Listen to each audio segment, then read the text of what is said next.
and welcome to my new segment. Kind of excited about this. Don't know how exactly it's going to go or whether I'm going to finish the whole thing.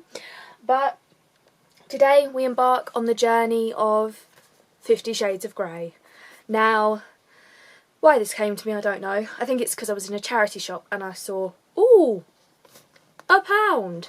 And not going to turn my nose up at it. So I thought might as well take you guys along for the ride with me. Okay, so let's read a bit of the blurb first, shall we? Romantic, liberating and totally addictive, this is a novel that will obsess you, possess you and stay with you forever. Sounds really familiar, that does. And then you turn to the bit about copyright, first published by the Writers' Coffee Shop Publishing House, all that kind of stuff. And then it said the author published an earlier serialised version of this story online with different characters as Master of the Universe under the pseudonym Snow Queen's Ice Dragon. Now, can we just for a moment appreciate that the fastest selling paperback of all time is Twilight friggin' fan fiction? Now, I've heard many things about this novel. I've not read it all myself yet. But apparently, if it's anything as well written as Twilight is, oh boy, this is going to be a long book. Right, so let's get into it, shall we? Chapter 1. Okay, so pretty much she starts off by pulling a Bella almost instantly. She's all about, oh, I don't belong here, I don't fit in here.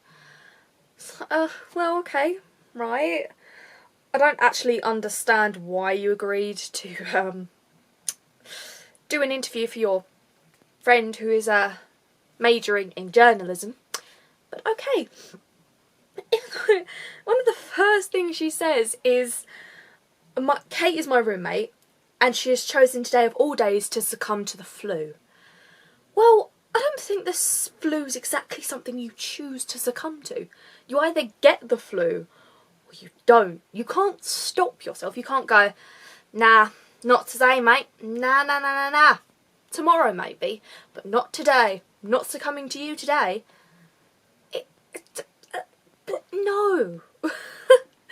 Succumbing to Christian Grey is a choice you make. Succumbing to the influenza virus? Not so much. Anyway, so pretty much she says, oh yeah, so you go talk to Grey, don't screw it up, you know, because I want this interview to go well, which, you know, fair enough. But why can't you send someone else that's also majoring in journalism to go and do it for you? From what I can tell, Anastasia, yeah, the protagonist, Anastasia Steele, really? Steele? Really? But, why? She's an English literature major. Now, I take English literature as an A-level. I don't say that exactly qualifies me to go around interviewing people, but that is just me. I'm sure I've been wrong before.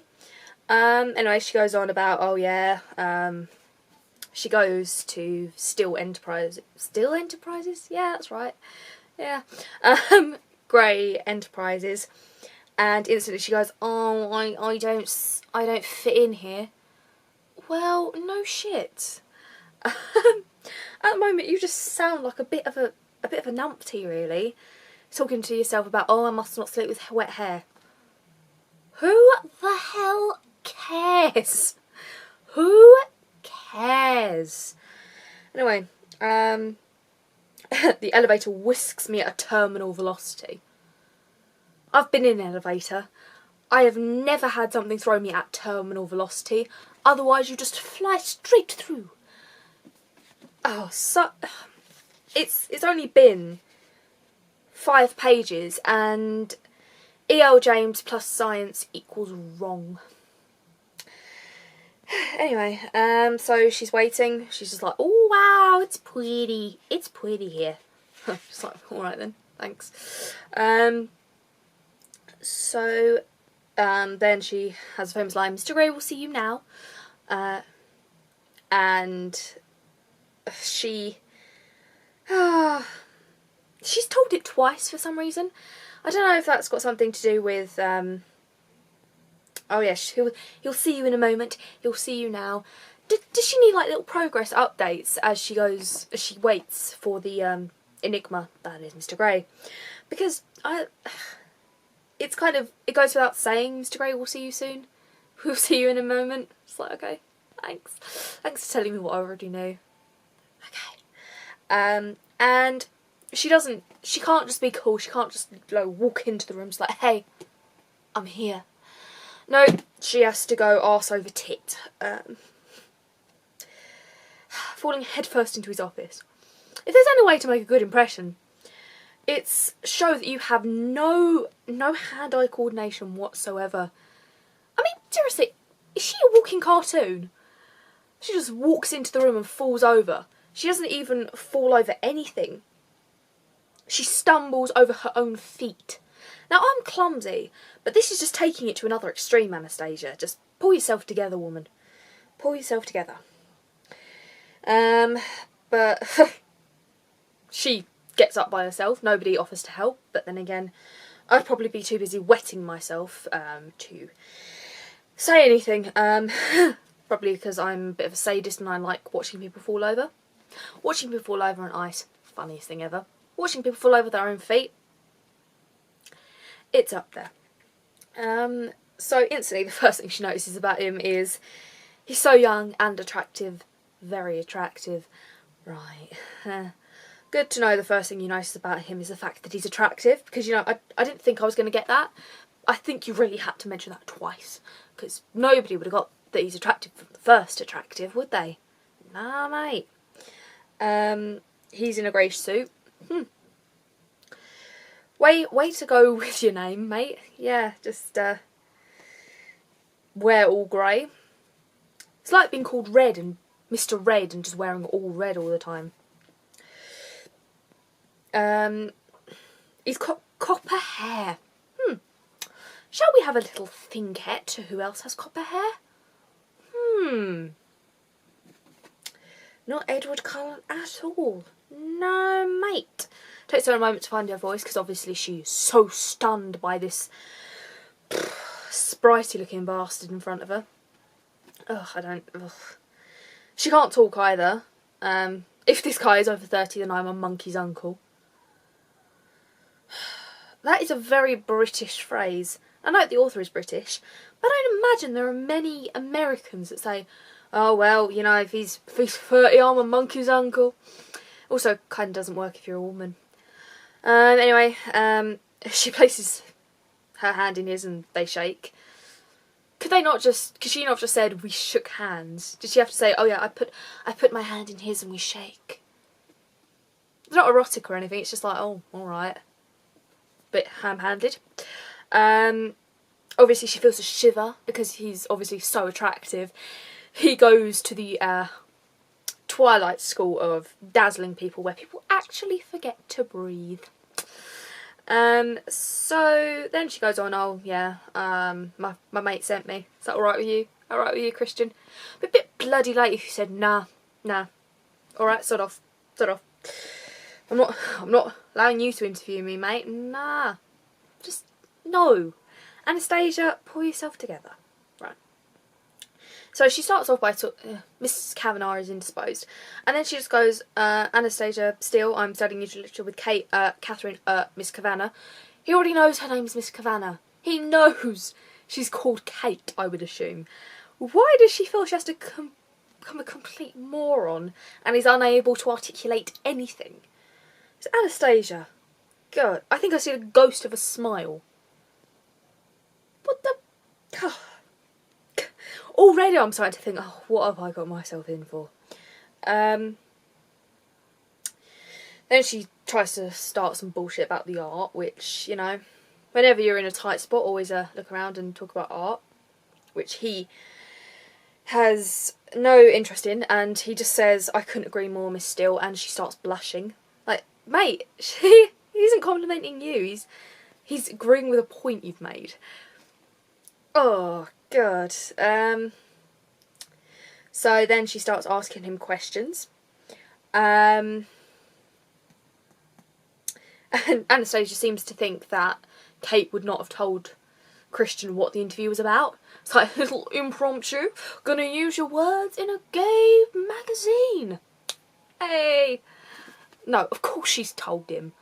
It's like he would have asked why. They would have asked, why do you want to interview him? She would have told him, oh, Anastasia, you're interviewing wrong. Learn to interview. Learn to English first, but learn to interview second. I have some questions. Huh, no shit. I just thought you came here to stare at him and record nothing. I thought you might. He says deadpan. Christian, I think we might get along well for the most part. Until you turn into a sadistic bastard. But yeah, deadpan. And then she starts blushing about that as well. Like, seriously? Oh, I can understand you might be a bit embarrassed because you're so stupid. How have you survived this long? You're young to have amassed such an empire. To what do you owe your success? Which, it's a fair enough question. And she seems to think he's disappointed. Which... what is she supposed to do? She's looking at the questions. Why is she getting embarrassed? And if he's disappointed by that, he should acknowledge she doesn't do journalism, as he should have learned by her interviewing technique. So he talks about, oh, I'm very good at people. He fixes me with his grey stare. I'm feeling there's a lot of grey about him. Grey eyes, grey suit. Why doesn't he just go the whole hog and have grey skin? Anemia. It's a real thing. Then talks about how he's a control freak, which I think is pretty much evident.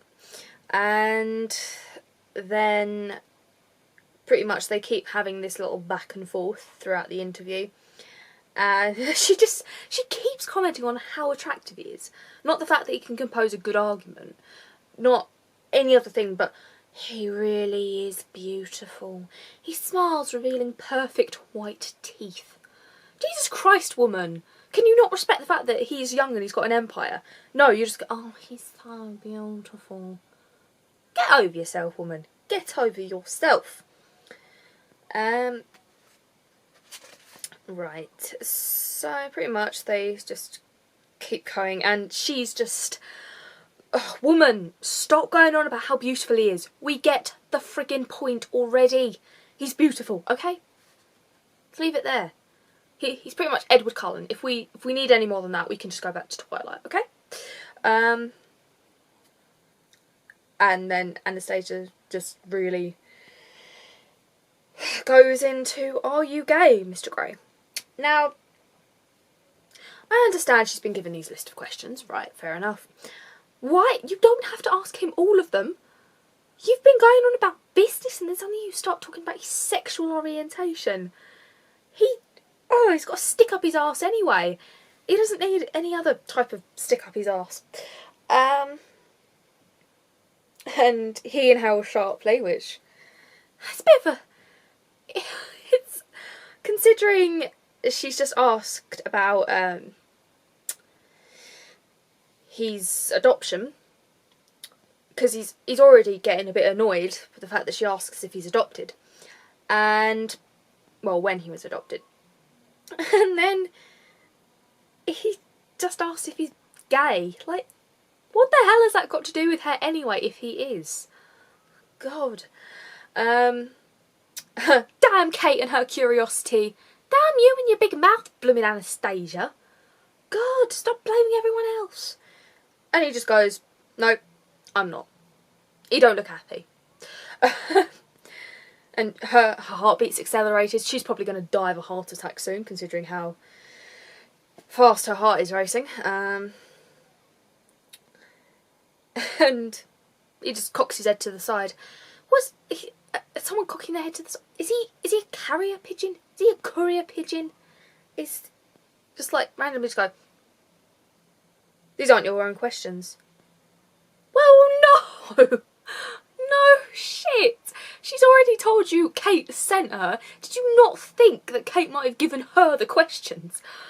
Oh my god, you're both as stupid as each other. You are you deserve each other, right? You absolutely deserve each other.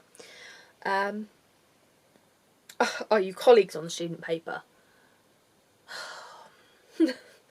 My face is aflame. She's about, her head's about to explode. Oh, that explains a great deal. Yeah, no shit. No shit, Gray. No shit. And he cancels his next meeting because obviously Anastasia is just such a charismatic person that he's just drawn to her instantly. Obviously. Because we've had no evidence to the contrary. Then he starts asking her about her private life. And he says, oh yeah, we run an internship program. What skills has she demonstrated that he thinks, oh yeah, she might be a good fit for the company? Or does he just like being surrounded by women he would like to shag? Anyway, then pretty much she just leaves. It's all very entertaining. Did you have a coat? Well, a jacket is a coat. She did have one. Why are you so concerned? You're not going to get it, are you? Are you, Mr. Grey? Because you seem to do sod all else. Like, what is he? He's in manufacturing, kind of. Why? Like, he's literally just sat at a desk. Really, really fascinating. And she stands in the elevator, he stands opposite, and then he goes, Anastasia, and she goes, Christian. And mercifully, the doors close. Well, if you weren't just such an awkward human being, you would not have this problem. Like, seriously.